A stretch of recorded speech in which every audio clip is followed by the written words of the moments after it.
Boa noite, que bom estar com você mais uma vez. Bem-vindo à nossa casa, bem-vindo ao Jardim do Éden. Fique à vontade, um prazer muito grande para a gente.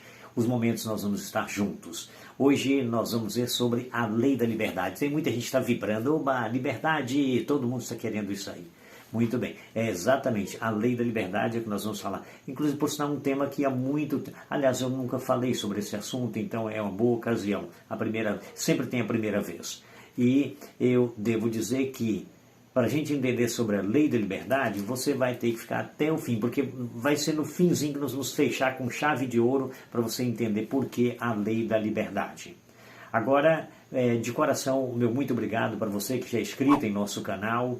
Muito obrigado mesmo. E para você que não se inscreveu, eis a oportunidade. Aproveite para se inscrever, dê um like, um joinha, entendeu? Uma curtida, como alguns preferem. Nos comentários, fique à vontade, vai ser um prazer muito grande a sua participação.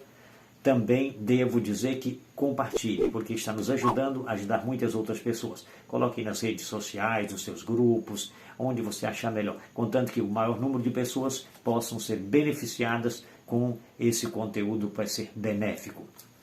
E não esqueça de acionar o sininho das notificações, porque na próxima semana nós teremos mais um material precioso. Agora, então, vamos nós juntos. Ah, sim, não posso esquecer.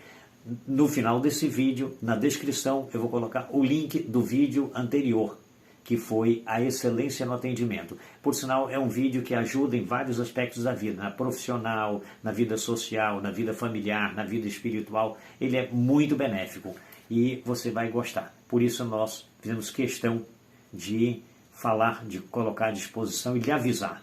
Compartilhe também, se você assistiu, assista de novo, vai ser muito útil, ok? Então vamos juntos à lei da liberdade. Só que para nós entendermos sobre a lei da liberdade, nós temos que entender que cada coisa tem um objetivo, cada coisa tem uma função.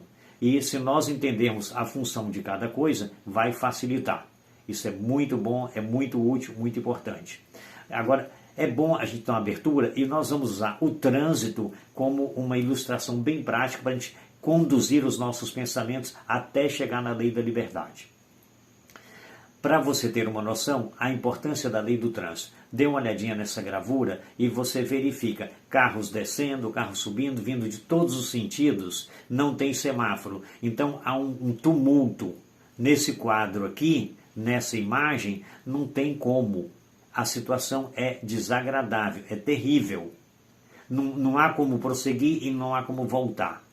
Então, para você ver como que é importante o semáforo, como é importante a lei do trânsito, ameniza tensão nervosa, dificuldade, conflitos e até atrasos. Está notando como que é importante? Então, essa é a vantagem da lei do trânsito. Assim, tem muitas outras leis que têm como objetivo beneficiar. Mas, infelizmente, algumas pessoas olham para a lei como algo ruim. E, geralmente, quem olha como algo ruim são pessoas que estão transgredindo a lei. São pessoas que não estão obedecendo, pessoas que não estão cumprindo. Por exemplo, o motorista que não é habilitado, normalmente ele tem uma certa, entendeu? Não gosta da lei. É difícil ele passar perto do guarda, está doido, não tem nem como. Então, para você ter uma noção. No entanto, quando acontece, se acontecer dele for atropelado, ele é o primeiro que vai recorrer à lei para reivindicar os seus direitos. Então, para você ter uma noção como que a situação funciona. Esse é o quadro que nós vemos no dia a dia. Agora, verifique um ponto importante para a gente. Vamos dar uma olhadinha na lei como uma proteção, tá certo? Esse é um passo muito importante. Nós temos aqui agora uma outra imagem. Você está notando um homem pendurado em uma corrente. Então, está em uma situação de risco, não é isso mesmo? Agora, tenta imaginar. Qualquer um dos elos dessa corrente que for rompido, o que vai acontecer? Ele vai se arrebentar lá embaixo. Eu até trouxe aqui uma correntezinha também, olha, para ficar mais prático. Você observa, essa corrente aqui tem 10 elos. Então, nesse caso aqui, qualquer um destes elos que for quebrado, se fosse o caso daquele ali, não importa se o primeiro, se o do meio, se o de mais embaixo, qual fosse. Então, arrebenta, a vida da pessoa está deteriorado, sabe? Pronto, vai à morte, acabou, não tem jeito, entendeu? Então, para você ver que a lei é uma proteção, a lei é uma bênção, a lei ajuda, ela guarda, ela protege, ela ampara. ela dá condições de vida. Então, esse é o ponto importante. Você pode imaginar uma cerca também com 10 morões, uma cerca de arame, uma criança dentro e um boi bravo, um touro lá de fora querendo pegar a criança. A lei é para proteger. A criança, de primeira vista, pode não entender. Achar que não, eu quero sair daqui. E não entende que o sair daí é um risco para ela. Então, esse é o ponto. Agora, nós temos que entender que nós temos que ter maturidade para não ser como uma criança. Algo que é bom para nos proteger, para nos guardar, então agora nós vamos admitir como se fosse uma coisa ruim e vamos querer pular fora dela. Certo? Agora, eu achei interessante que a Bíblia Sagrada tem um texto que eu achei bonito, o apóstolo São Paulo escrevendo aos Romanos, no capítulo 5, no verso 12, ele diz as seguintes palavras: e assim a lei é santa e o mandamento é santo, justo e bom. Para a gente ter uma ideia, a lei, a própria Bíblia Sagrada diz que é santa, e o mandamento é santo, justo e bom. Então, se é uma coisa boa, por que nós vamos criar assim, um choque, uma rivalidade, um preconceito, achar que o trem é ruim? Não tem como. Nós temos que admitir que é para o próprio benefício. Agora, eu tenho aqui, e gostaria de mostrar para vocês, uma outra imagem, né? Vamos dar uma olhadinha aqui. A imagem da lei, que ela é conhecida como a lei moral, mas nós podemos colocar também como a lei do amor. E vamos passar rapidinho os mandamentos. Aqui nós temos os 10 mandamentos da lei do amor, da lei moral, que alguns chamam a lei de Deus. Está escrito no livro de Êxodo, capítulo 20, do verso 3 até o verso 17. Vamos passar rapidinho e em outra ocasião a gente pode detalhar mais para a gente não ir muito longe nesta ocasião. O primeiro mandamento diz, no verso 3, não terás outros deuses diante de mim. Então, simples e objetivo. Se fosse em uma Constituição, na Constituição brasileira e no Código Civil brasileiro, seria no primeiro artigo número 1. Tá certo? Então, não é muito usado na lei, quando se fala da lei de Deus, nos 10 mandamentos, a gente fala mandamento, mas seria um artigo. Vamos para o próximo. Então, o segundo, está no verso 4, não farás para ti imagem de escultura, nem semelhança alguma do que é em cima do céu, nem embaixo na terra, nem nas águas debaixo da terra. Tá certo? Não as adorará e nem lhes dará culto. Aí ele prossegue um pouquinho mais, dando alguns detalhes, por que a gente não deve fazer essas coisas. Que Deus é o Deus zeloso, entendeu? Ele visita a iniquidade, ele vem descrevendo. Você pode dar uma lidinha depois mais à vontade, pode ficar tranquilo nesse sentido, tá certo? Depois agora você observou uma coisa, nós falamos o primeiro, falamos o segundo, vamos para o terceiro mandamento, que está no capítulo 20 do livro de Êxodo, continua no capítulo 20. Agora no verso 7, ele diz o seguinte, não tomarás o nome do Senhor teu Deus em vão, porque o Senhor não terá por inocente o que tomar o seu nome em vão. Então, agora, rapidinho aqui, só para a gente não ficar muito superficial, algumas pessoas acham que tomar o nome de Deus em vão significa simplesmente ficar falando o nome de Deus à toa, assim sem sentido. Na verdade, falar o nome de Deus sem sentido pode não ser agradável, pode ser uma forma de tomar o nome de Deus em vão, mas tem outras formas de tomar o nome de Deus em vão. Sim, então se você está contando uma piada e coloca o nome de Deus, tomar o nome de Deus em vão. Se você está brincando com coisas assim, está tomando o nome de Deus em vão. Mas tem um outro fator interessante que a gente não pode esquecer. É quando você professa uma coisa que você não é. Quando você diz que é cristão e está dando mau testemunho, está dando um testemunho de que não é realmente o cristão que você está dizendo. Então, é tomar o nome de Deus em vão. Para você ter uma noção. A gente poderia ir mais longe nesse sentido, mas para a gente ficar mais ou menos dentro disso.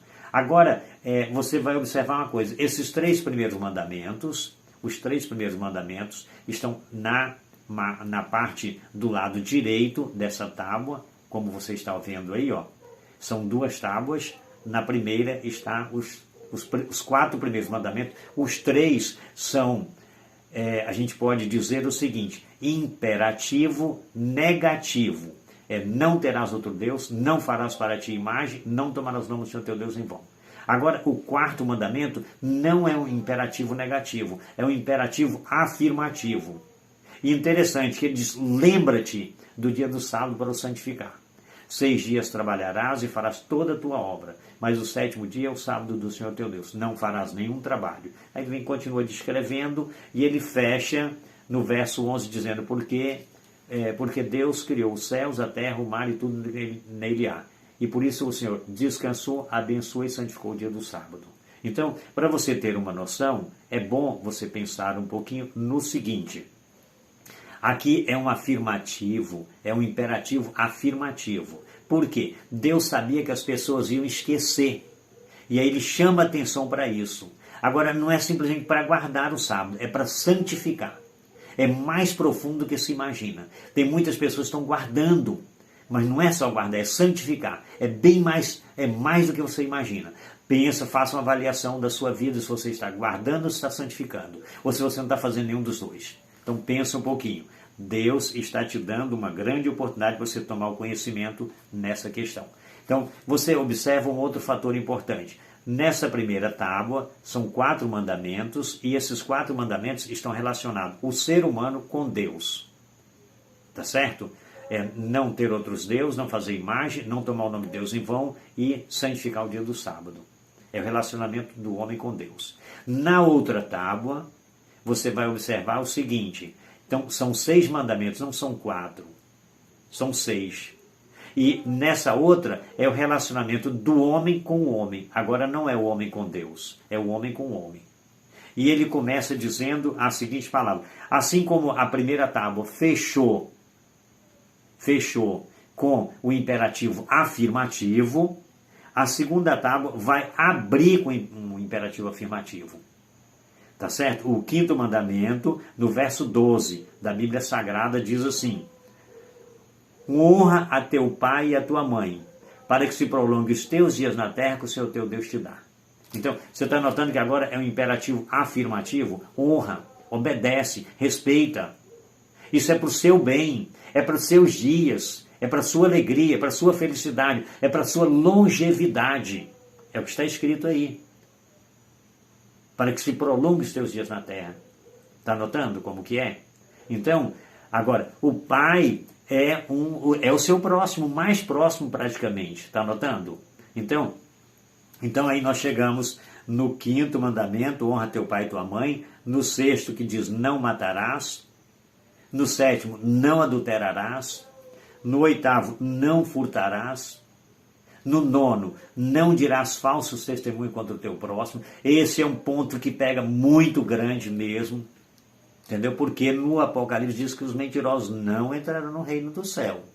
E aí onde que fica? Está notando como que são as coisas? E tem outros textos da Escritura Sagrada que diz isso.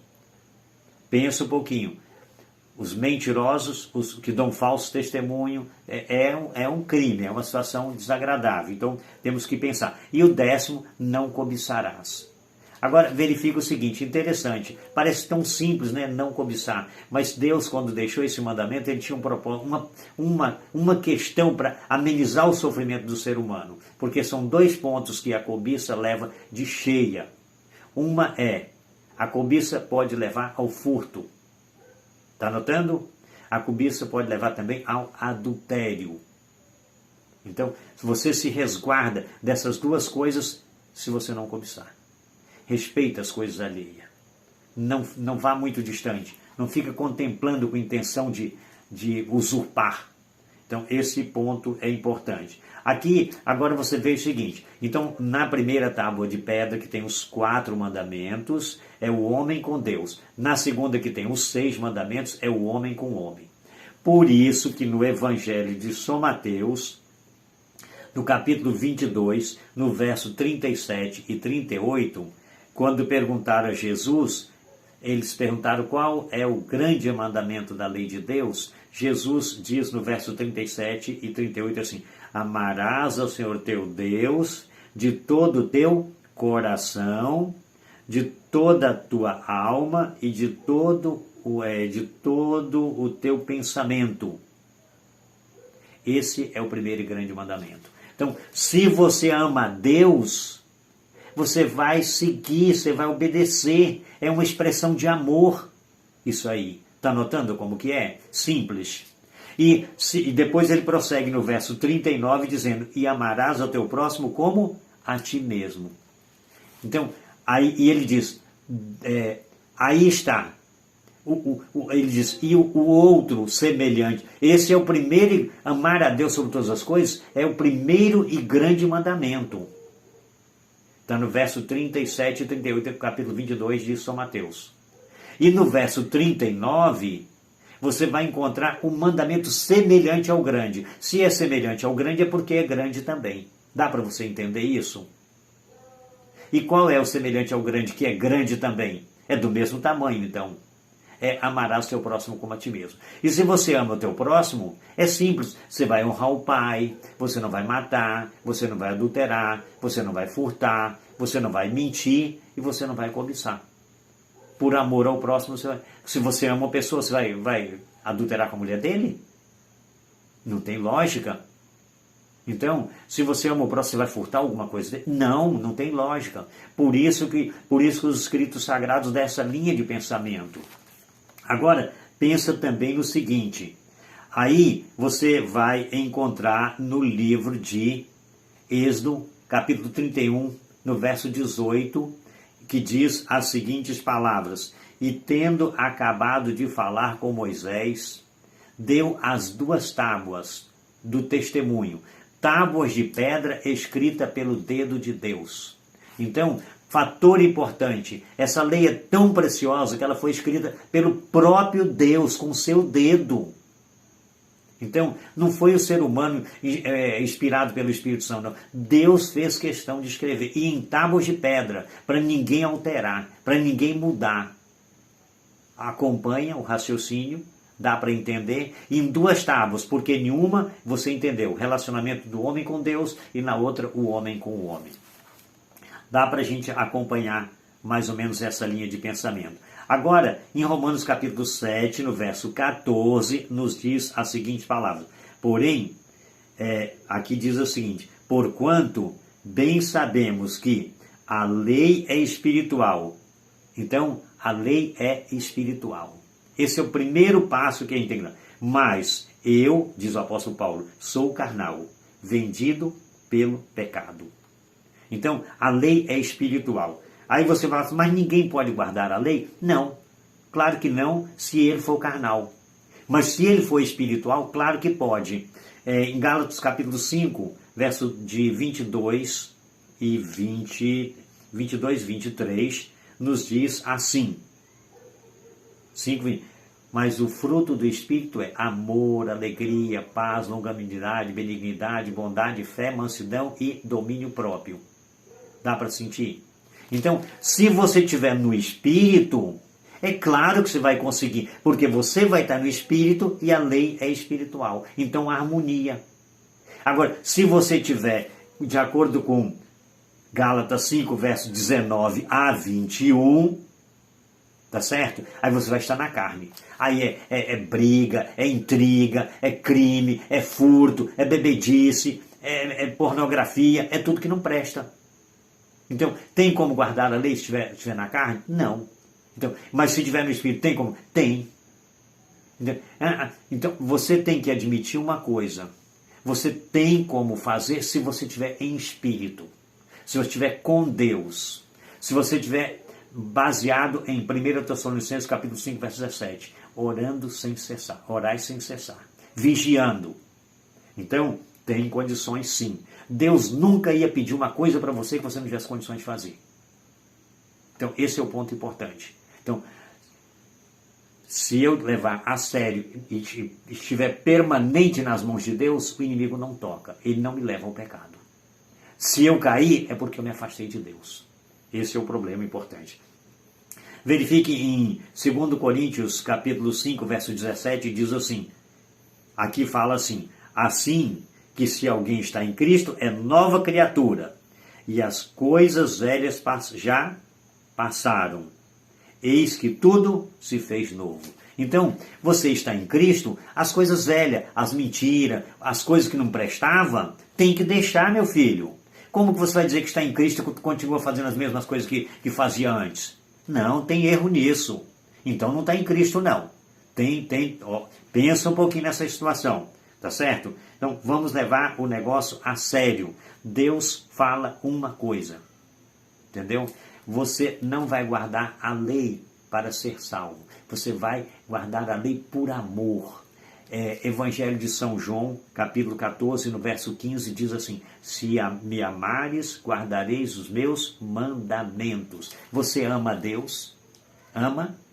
Então, só tem uma forma de você demonstrar que ama, é guardando os mandamentos. Se você ama a tua esposa, você não vai trair. Se você está traindo, é que você não ama.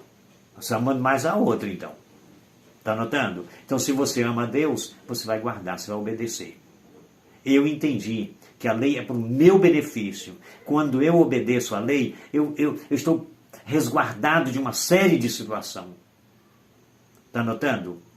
A pessoa que furta, a pessoa que mata, a pessoa que mente, a pessoa que faz essas coisas todas, ele não tem liberdade. Ele não tem. É a lei da liberdade. É a lei da liberdade. Ele não tem liberdade. Sabe onde você encontra isso? Gálatas Tiago, capítulo 2, verso 12. A lei da liberdade. Falai de tal maneira, e de tal maneira procedei, como aquele que há de ser julgado pela lei da liberdade. Então, você vai ser julgado pela lei da liberdade. Você quer ser livre? Então segue isso aí. Você pode entrar, sair, fazer, voltar, todo mundo vai te respeitar. Ninguém vai lhe incriminar. Ninguém vai lhe olhar assustado. Você já pensou se entrar no mercado e o funcionário tem que ficar olhando para você se você não vai pegar alguma coisa e botar embaixo da camisa? Está notando? Não. Assim não. Não tem liberdade. Mas se você é uma pessoa íntegra, uma pessoa fiel, uma pessoa que ama, uma pessoa que guarda os mandamentos, então as pessoas vão botar credibilidade, vão te respeitar. E aí você vai ter liberdade. Diante dessa situação, eu entendi que Deus quer o melhor para mim. E já que é o melhor, eu quero. Senhor, muito obrigado que o Senhor me deu compreensão por essa palavra. Me ajude a permanecer, no meu caso, a permanecer fiel, te amando ao ponto de guardar os teus mandamentos, de ter a liberdade de representar bem o teu nome em todos os lugares, em todos os momentos, para todas as pessoas, em todas as situações. E você, quer ter a liberdade também? Você ama a Deus? Então guarda os mandamentos da lei de Deus. Fala, Senhor, me ajude. Eu quero guardar os teus mandamentos como uma expressão de amor, de que eu te amo. Quero fazer a tua vontade. Eu quero estar firme nos teus caminhos. Me dê essa bênção. Me dê essa força. Me dê essa determinação. E para você que já tomou essa decisão, então, como eu, Senhor, muito obrigado por ter compreendido, por ter aceitado. Me ajude a continuar vivendo essa mensagem. Que Deus te abençoe. Até a próxima semana, em nome de Jesus.